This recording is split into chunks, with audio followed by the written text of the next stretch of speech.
جس زمین پر قرآن پاک کو جلایا گیا اس زمین سے 5 وقت اللہ اکبر کی صدائیں آنے والے دور میں دنیا دیکھے گی۔ یہ قرآن کا نظام ہے،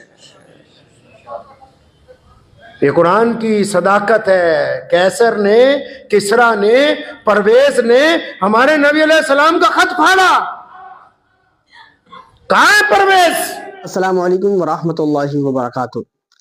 پیارے ناظرین، جیسا کہ آپ کو معلوم ہے امریکہ کے اندر بہت ہی خطرناک آگ لگی، اور ایسی آگ لگی کہ شاید ہی کبھی ایسی آگ لگی ہو۔ تو یہ آگ لگنا اللہ کا عذاب ہے یا پھر کچھ اور؟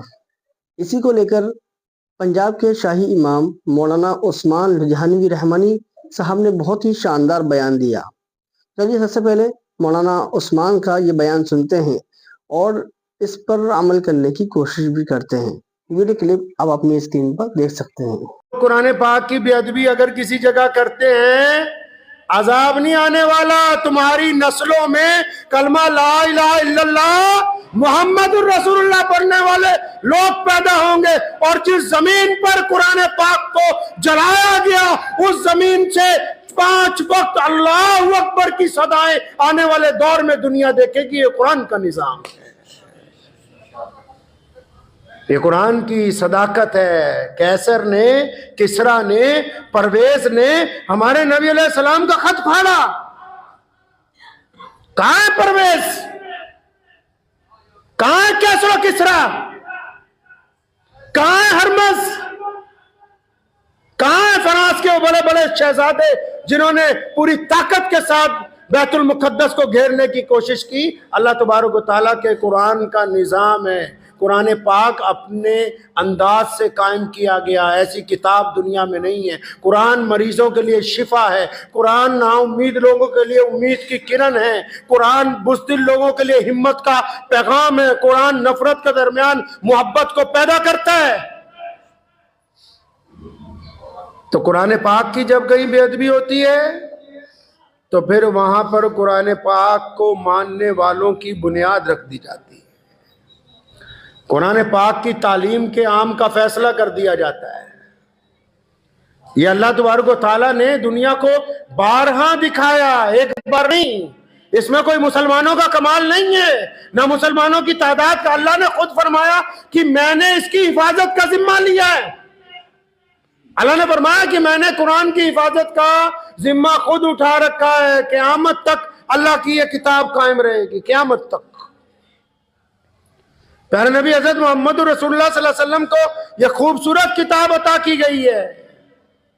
قرآن پاک نے اسلوب طے کیے ہیں زندگی گزارنے کے۔ ہم رنگ و رنگ، نسل و نسل کے لوگ ہیں اسلام کے اندر۔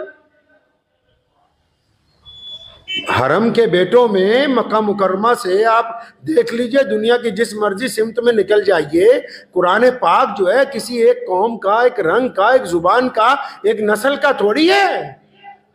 ہمارے ملک میں بھی جن لوگوں نے نعوذ باللہ قرآن پاک پہ اعتراض کیا کہ اس میں آتنک کی آیتیں، جب قرآن پڑھنا آتا ہی نہیں، جس دن قرآن پڑھو گے تو پتہ یہ لگے گا کہ آتنکواد کے خلاف جن آیتوں کو تم نے یہ کہا کہ آتنک کی ہیں، دنیا میں آتنکواد کے خلاف پہلی سرجیکل سٹرائک، دنیا میں آتنکواد کے خلاف پہلے حق اور انصاف کا اگر کوئی اعلان کرتا ہے تو اللہ تبارک و تعالیٰ کا قرآن کرتا ہے۔ قرآن پاک نے زندگی گزارنے کا کوئی شعبہ ہی نہیں چھوڑا جس میں انسانوں کی رہنمائی نہ کی ہو۔ تو مسلمانوں کا تو ایمان بڑھ جاتا ہے۔ دنیا میں پہلے دستور تھا نا، دھمکی دیتے تھے، لوگ ڈر جاتے تھے، قرآن نے اس کو بدل دیا۔ اب دھمکی دیتے تو ایمان بڑھ جاتا ہے، ہمت آتی ہے کہ اچھا قرآن تو بڑی عظمت والا ہے، آج بھی دشمن اس کا اعتراف کر رہا ہے، آج بھی اس بات کو مان رہا ہے کہ دنیا میں اگر کوئی اعلیٰ ترین کتاب ہے تو اللہ تبارک و تعالیٰ کا قرآن ہے۔ کبھی سویڈن میں، کبھی فرانس میں، کبھی فلوریڈا میں۔ اس کا مطلب دنیا کا جو طاقتور ترین حکمران آج بھی ہے، جو دنیا میں اپنے آپ کو دادا کہتے ہیں، امریکہ، ان کو بھی اگر کسی بات سے تشویش ہے تو اللہ تبارک و تعالیٰ کے قرآن پاک سے ہے۔ اور ایک ہم نے اس ایسی کتاب کو جس سے دشمن کو ڈر لگتا ہے، ایک ایسی کتاب کو جس سے نفرت پھیلانے والوں کو ڈر لگتا ہے، ایک ایسی کتاب جس پہ ظلم کرنے والوں کو ڈر لگتا ہے، ایک ایسی کتاب جس نے زندگی گزارنے کا سلیقہ دیا ہو، جس نے ماں باپ کا احترام، میاں بیوی کی باتیں، جس نے نماز پڑھنے کا طریقہ، جس نے کاروبار کرنے کی ادائیں، جس نے محبت کا اظہار، جس نے کوئی ایسا شعبہ نہیں چھوڑا جو ہمیں بتایا نہ ہو، تو ہم نے بھی ایک ظلم کیا، خاص کر جو بھارت کے مسلمان ہیں، انہوں نے ایسا ظلم کیا اپنے ساتھ، اپنے پیر پہ ایسی کلاڑی ماری کہ دو کام جو ہیں سب سے خراب کام جو انہوں نے کیے، ایک پہلا قرآن پاک کو بند کر کے ناظرہ پڑھنا شروع کیا۔ اب ناظرہ پڑھنا کوئی گناہ تو نہیں ہے، لیکن بنا ترجمے کے پڑھنا گناہ ہے، مطلب سمجھ ہی نہیں۔ وہ کہتے بس بند کر دیو، جدو بوڑھا مر جائے گا پھر قرآن پڑھاواں گے تو جی بس 500 روپے مولوی صاحب کو دیں گے، قرآن پڑھ دو، ہمارے ابا کا انتقال ہو گیا۔ آپ کبھی کسی مدرسے میں پڑھے ہیں؟ نہیں پڑھے تو چلے جاؤ 10 دن پڑھ لو۔ جو چھوٹے چھوٹے بچے ہوتے ہیں نا، ان کو کہتے ہیں فلاں کے گھر قرآن خوانی ہے، وہاں چلو دعوت ہے۔ اب اگلا کہتا ہے 2 4 صفحے کٹھی پٹی جاؤ، اتنا کہتا چودھری صاحب دیکھنا آ رہے قرآن کتنا پڑھیا کتنا نہیں پڑھیا۔ انہوں نے بہترین اللہ کی کتاب جس نے انہیں سلیقہ دینا تھا زندگی گزارنے کا، قرآن پاک نے چھوٹی چھوٹی باتوں کا ذکر کیا ہے۔ قرآن پاک نے نماز کی وجہ تسمیہ بیان کی، قرآن پاک نے یہاں تک کہا کن لوگوں سے گفتگو کرنی ہے، کن سے نہیں کرنی۔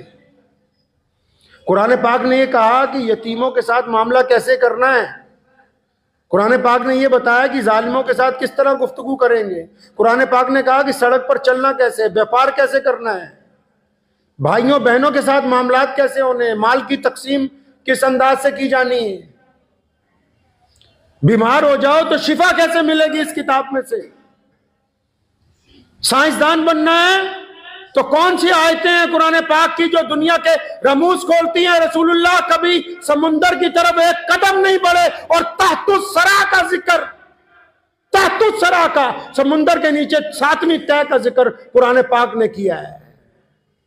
آسمانوں کے رموز کھول کے رکھے، انسان کے جسم کے رگو پہ کے رموز کھول کے رکھے، اور انہوں نے بھارت کے مسلمانوں نے اس کتاب کو بند کیا۔ کہتے ہیں ناظرہ پڑھا دے، جب ابا جی کا انتقال ہو جائے گا تو بخشوا دینا بس۔ دوسرا، حضور صلی اللہ علیہ وسلم کی سیرت نہیں پڑھی، سیرت کو بند کر کے فتووں کی کتاب لے آئے۔ قرآن پڑھتے، سیرت پڑھتے تو قرآن سمجھ میں آتا، 2 کام غلط کیے، اب ان کی وجہ سے پھر پریشان ہو گئے۔ پنجاب کے شاہی امام مولانا عثمان لدھیانوی صاحب نے کتنا شاندار بیان دیا ہے، اللہ کا عذاب کیوں آتا ہے، اور کیوں آتا ہے، آج جو امریکہ میں آگ لگی ہے اس کی وجہ کیا ہے۔ آپ اس کلپ کو دوسرے لوگوں تک ضرور شیئر کریں تاکہ اور لوگ بھی اللہ پر یقین رکھیں، بھروسہ رکھیں اور ظلم کرنے سے بچیں۔ ملتے ہیں کسی نئے اپڈیٹ کے ساتھ۔ السلام علیکم ورحمۃ اللہ وبرکاتہ۔